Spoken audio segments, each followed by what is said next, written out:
নমস্কার, প্রতিদিনের মতো আবারও শ্রেষ্ঠী উপস্থিত। আজকের দর্শক বন্ধু, যে রাশিটি নিয়ে আলোচনা করতে যাচ্ছি সেটা হচ্ছে মকর রাশি।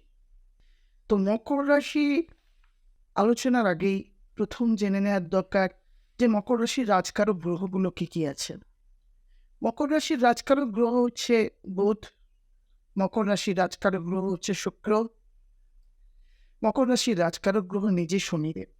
অর্থাৎ মকর রাশির জাতক জাতিকারা এখন সাড়ে প্রবল প্রকোপে আছেন। প্রবল প্রকোপ দিয়েই শুরু হচ্ছে 2024 সালটি।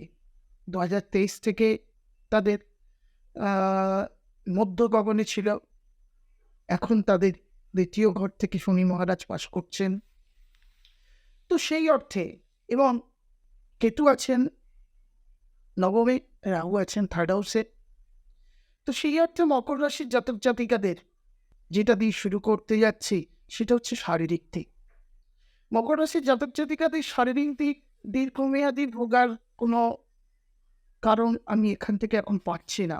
তবুও জানুয়ারি মাসটি, বিশেষ করে জানুয়ারি টু ফেব্রুয়ারি, রবি ওনার মকরের ঘর থেকে পাশ করবেন।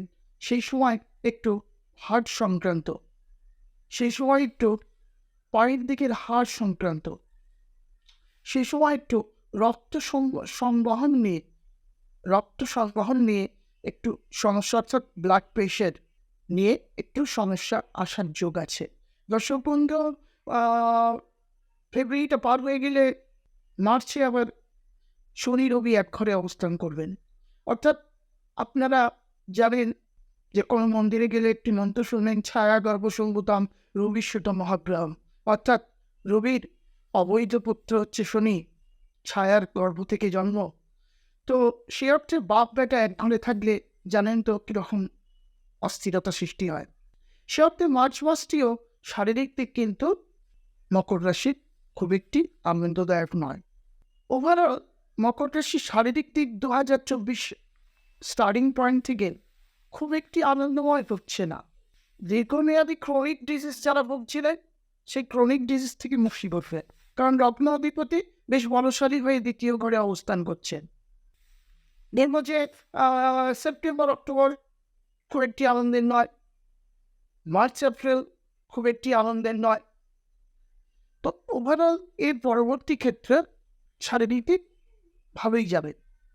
চলে এসে দর্শক বন্ধু, এবার যেটি মুখ্য পয়েন্ট সেটা হচ্ছে অর্থনৈতিক সেক্টর। মকর রাশির দ্বিতীয় ঘরে দ্বিতীয় অধিপতি এখন বাস করছে। মকর রাশির দ্বিতীয় ঘরে দ্বিতীয় অধিপতি বাস করছেন 11th লর্ড মঙ্গল, দ্বাদশ ঘরে বাস করছেন। যতই সাথে সাথে ছিল, অর্থ কিন্তু একটা আসবে, দীর্ঘমেয়াদী অর্থ আসবে। কিন্তু শনির বক্রতা জুনের সময় থেকে শনি যখন বক্রি হবে তখন হয়তো একটু ডিমেটারে চলবে, অর্থাৎ অতিরিক্ত ব্যয়শীল হয়ে পড়বেন। সেই অতিরিক্ত ব্যয়শীলতার জন্য হয়তো অর্থ খুব একটি ধরে রাখতে পারবেন না। তবুও বলবো দর্শক বন্ধু, 2024 মকর রাশির জন্য অর্থনৈতিক দিক ভালোই যাবে।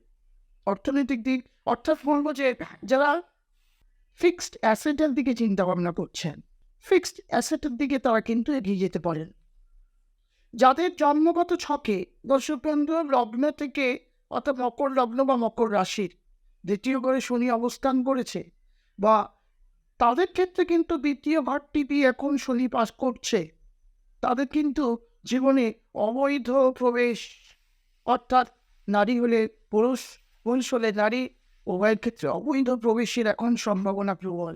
বা খাবার পাত্রে দেখবেন তারা এখন খেতে বসে চুল কাপড়ের পরিমাণটা প্রবল বৃদ্ধি পাচ্ছে। হ্যাঁ, মকর রাশিদের আমি বলছি, অরূপ শাস্ত্রী বলছি, যাদের জন্মছকে মকর লগ্ন বা মকর রাশির দ্বিতীয় ঘরে শনি বা অষ্টমস্ত শনি পাস করছে আছে, তাদের ক্ষেত্রে এখন কিন্তু দ্বিতীয় ঘরে শনি পাস করছে, তাদের ক্ষেত্রে কিন্তু অবৈধ প্রবেশের সম্ভাবনা প্রবল হচ্ছে। দর্শক বন্ধু, আপনি রোজগারটা করবেন কিভাবে? তার জন্য তো চাকরি বা বিজনেসের দরকার।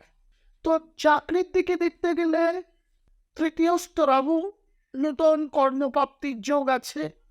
চতুর্থস্থ বৃহস্পতি দশম ঘরকে দেখছে, নতুন কর্মপ্রাপ্তির যোগ আছে, নতুনভাবে অগ্রগতির যোগ আছে। জুন মাসের পর 11th হাউস, অর্থাৎ কিনা মে মাসের পর 11th হাউসকে বৃহস্পতি দেখবেন, সেখানেও আর্থিক দিকে শ্রীবৃদ্ধি ঘটবে। সেখানেও বলবো আর্থিক শ্রীবৃদ্ধি হওয়ার যেমন যোগ আছে, বিজনেসের শ্রীবৃদ্ধি হওয়ারও যোগ আছে। ওভারঅল দর্শক বন্ধু, টাকা হয়তো এবছর রাখতে পারবে না লাক্সারিয়াস গুডস কেনার ক্ষেত্রে। এই কুম্ভ বা মকর রাশি প্রবলভাবে আর্থিক ব্যয় হয়ে যেতে পারে, কিন্তু টাকা আসবে। অর্থাৎ কর্মপ্রাপ্তির যোগ আছে। যারা নতুন করে কর্মের চেষ্টা করছেন, নতুন করে যারা বিজনেস স্টার্ট করার চেষ্টা করছেন, তাদের ক্ষেত্রেও বিজনেস স্টার্ট করতে পারেন। যারা পুরনো ব্যবসায় আছে, তাদের ব্যবসাটা খুব একটি আনন্দের নয়, মন্দা গতিতেই চলবে, কারণ শনি বক্রি হওয়ার পরই 7th হাউসে একটু কিছুটা এফেক্ট ফেলবে। তো দর্শক বন্ধু, শনির সাথে কীভাবে মানুষকে ক্ষতি করে আপনারা জানেন। স্বয়ং শিবকেও গুহায় গিয়ে আশ্রয় নিতে হয়েছিল শনির প্রকোপের হাত থেকে উদ্ধারের জন্য। সুকর্মের সাথে যারা যুক্ত আছেন, শনি কিন্তু কর্মের ফলদাতা। সুকর্মের জন্য তিনি কিন্তু সঠিকভাবে রেজাল্ট দিয়ে যাবেন, ভালো রেজাল্ট দেবেন। যারা কিনা দুষ্কর্ম করবেন, শনি কিন্তু তাদের অতি সহজে ছাড়বেন না। সে অর্থে চলে আসি তৃতীয় ঘর থেকে আমাদের দেখায় ভারতী ক্ষেত্র বা প্রতিবেশী সেক্টর বা ভারতী ক্ষেত্রের সাথে কিন্তু এই বছরটি একটু কোন্দলে জড়িয়ে পড়তে পারে। মকর রাশির জাতক জাতিকারা এবছরটি কিন্তু ভাই বা দাদা বা প্রতিবেশী থেকে একটু সাবধান। উদ্যম হয়তো বৃদ্ধি পাবে, কর্ম উদ্যম বৃদ্ধি পাবে। তৃতীয়স্থ রাহু কর্ম উদ্যমকে বৃদ্ধি করবে। চলে এসে এডুকেশন নিয়ে যারা আছেন, এবছর বেসিক এডুকেশনে অর্থাৎ মে মাস পর্যন্ত এডুকেশনে আশানুরূপ রেজাল্ট আসছে, গ্র্যাজুয়েশন পর্যন্ত আশানুরূপ ফল হচ্ছে। নবমস্ত কেতু যারা রিসার্চ সেক্টরের দিকে আছেন, তারা কিন্তু একটু বিধ্বস্ত হবেন এবছরটি। তাদের ক্ষেত্রেও আশানুরূপ ফল খুব একটি আশা করতে পারছি না। যারা কিনা কোনো গুপ্ত শাস্ত্রের দিকে আছে, অর্থাৎ জ্যোতিষশাস্ত্র বা তন্ত্রবিদ্যা, তাদের ক্ষেত্রে কিন্তু বছরটি খুব একটি খুবই আনন্দমূলক যাবে। কারণ নবমস্ত কিন্তু ধর্মীয় আবেগকে অনেক উৎসাহিত করবে। দর্শক বন্ধু, চলে আসি সপ্তম ঘর, অর্থাৎ কিনা বিবাহিত জীবন বা প্রেম।